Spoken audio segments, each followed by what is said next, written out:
School का principal एक गोश्त वाली बड़ी शानदार शॉप में दाखिल हुआ और वहाँ काउंटर पर बैठे लड़के से कहा, बेटा 2 किलो गोश्त देना। वहाँ लड़के ने कहा, जी जनाब। आप बैठे और एक कप चाय भी पेश कर दी और अपने मुलाजमीन से कहा कि 2 किलो अच्छा गोश्त बनाइए।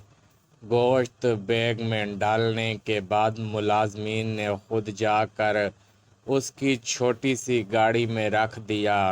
प्रिंसिपल ने जब पैसे देने चाहे तो उस लड़के ने मना कर दिया तो प्रिंसिपल ने पूछा, बेटा तुमने इतनी मेरी खिदमत की और गोश्त के पैसे भी नहीं लिए, क्या तुम मुझे जानते हो?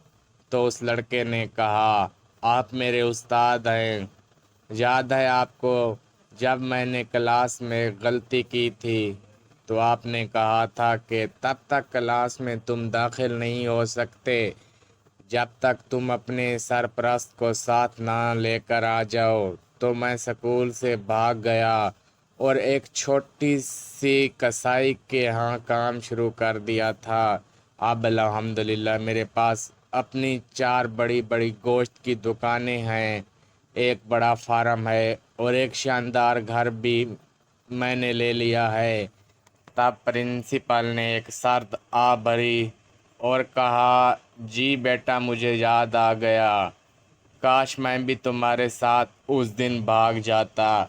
दोस्तों, इस कहानी के बताने का मकसद आपके सामने उस्ताद की अहमियत को उजागर करना है कि एक कसाई ने किस तरह अपने उस्ताद की इज़्ज़त और तकरीम की। अल्लाह तबारक व तआला हमें भी उस्ताद की इज़्ज़त करने की तौफीक अता फरमाए।